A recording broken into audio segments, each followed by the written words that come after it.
ছাত্ৰ-ছাত্ৰীসকল অন্য এটা ভিডিঅ'লৈ তোমালোকক স্বাগতম জনালোঁ। আজিৰ ভিডিঅ'টিত হায়াৰ ছেকেণ্ডেৰী ছেকেণ্ড ইয়াৰৰ ইংলিছৰ পয়েমৰ কিপিং কোৱাইট কবিতাটিৰ 2022 চনত অনুষ্ঠিত হ'বলগীয়া এইচএছ ফাইনেলৰ বাবে কেইটামান গুৰুত্বপূৰ্ণ প্ৰশ্ন উত্তৰ আলোচনা কৰিম। স্কিপ নকৰাকৈ ভিডিঅ'টো মনোযোগেৰে শুনিবা। প্ৰথমতে তোমালোকে কিতাপখন উলিয়াই লোৱা। এতিয়া চাবা ইয়াতে read the following stanza given below and answer the question that follow বুলি আছে।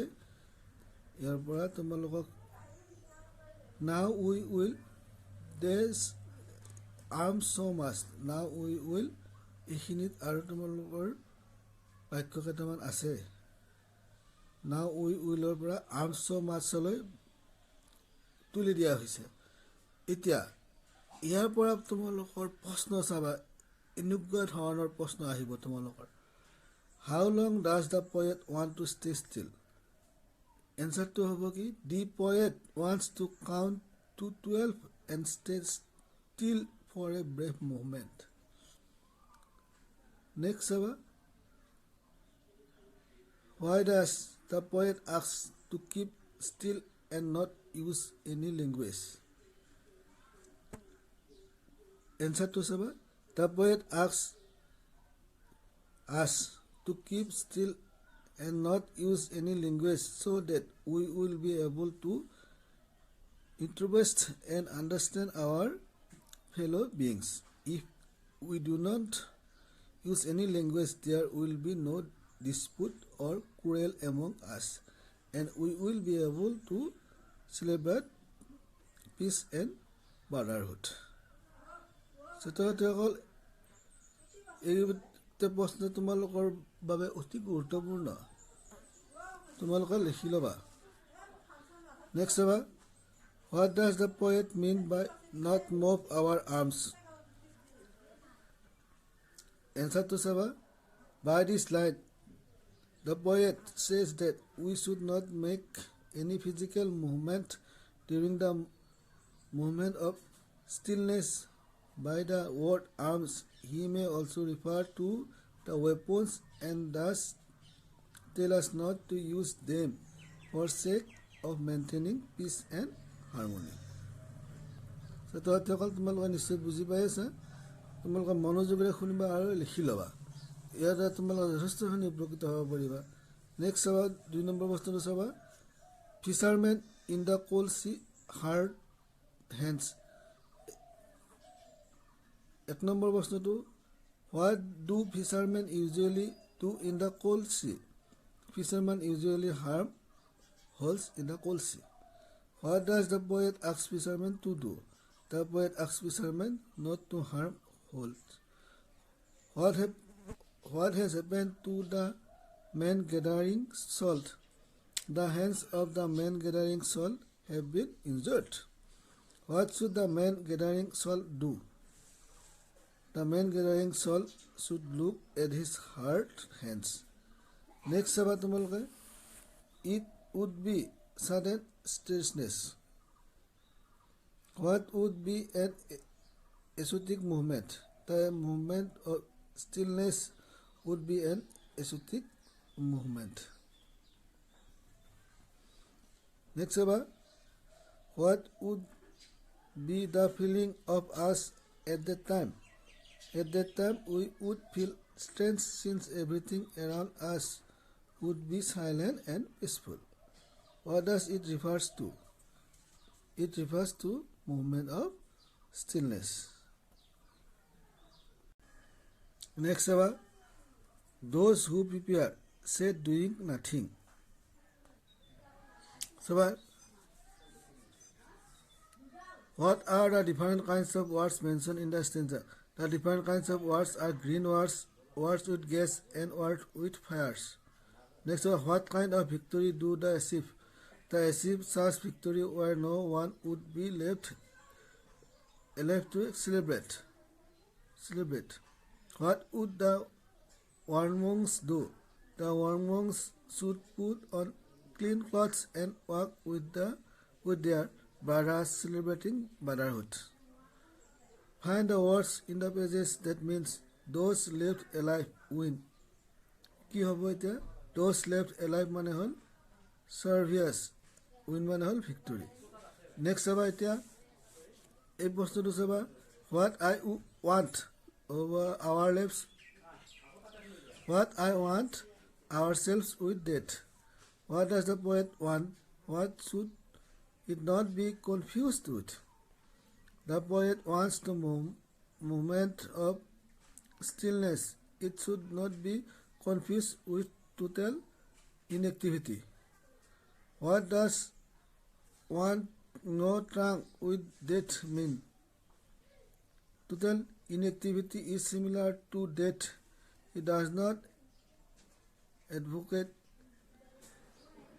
total inactivity, so refuse to associate with death. This is what mean by want to trunk with death. ছাত্ৰসকল নিশ্চয় তোমালোকে বুজি পাইছা। এইকেইটা বস্তু তোমালোকৰ অতি গুৰুত্বপূৰ্ণ বস্তু, তোমালোকে ভালদৰে শুনিবা। নেক্সট চাবা what do people do single mindedly. People single-mindedly keep their lips moving. What can a huge silence do us? A huge silence can interpret the sadness of never understanding ourselves and of trading ourselves with death. ছাত্ৰসকল তোমালোকক কবিতাৰ পৰা এনেদৰে তুলি দি এনেকুৱা ধৰণৰ প্ৰশ্ন সুধিব। এইকেইটাৰ ভিতৰত তোমালোকৰ নিশ্চয় যদি ভালদৰে পঢ়া তোমালোকে পাৰিবা। ইয়াৰ পিছত চাবা তোমালোকে কিপিং কুৱেটৰ শ্বৰ্ট কুৱেশ্যন কেইটা চাবা। শ্বৰ্ট কুৱেশ্যন আনচাৰ কেইটা চাবা। What is the sadness the poet refers to the poem. চাবা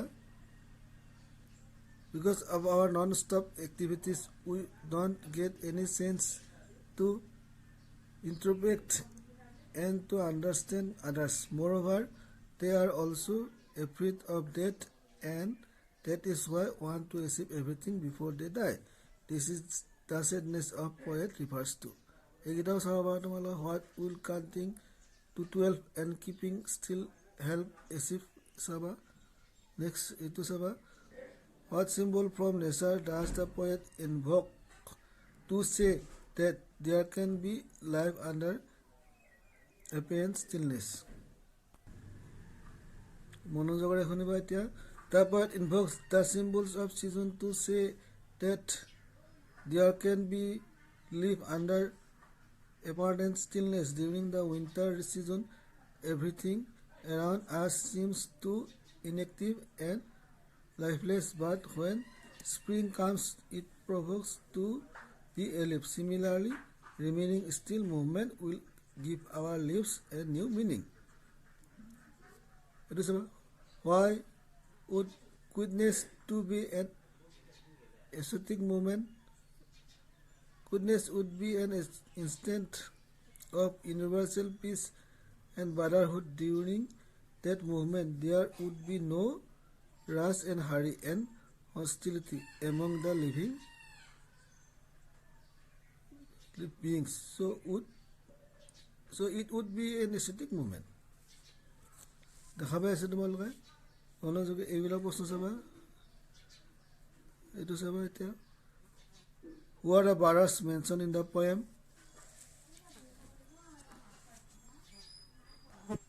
By word brothers, the poet refers to human beings around us. We use this word precisely to insist that there should not be any hostility among the human beings. Why does Noeda tell us to keep still? এইবিলাক চাবা। এইটো বস্তু চাবা। And the woman gathering salt would look at his hard heads. What does the line signify? People are constantly busy in attending the materialistic things for which they have lost their inner peace. So the poets tell them to stop running after such materialistic things and look at the harm they have caused to themselves. That is what meant by the line. It is our next about fishermen in the cold sea would look at hard hands. What means by this line? It is our what according to Noeda, what important lesson can the art teach us? এইটো গুৰুত্বপূৰ্ণ প্ৰশ্ন এইটো তোমালোকৰ আহিব এইটো প্ৰশ্ন 2022 চনত One important lesson the art can teach us there can be live under apparent stillness during the winter season. Everything around us seems to be inactive and lifeless, but when spring comes it proves to be alive. It also teaches that moment of stillness can be very productive. It was us.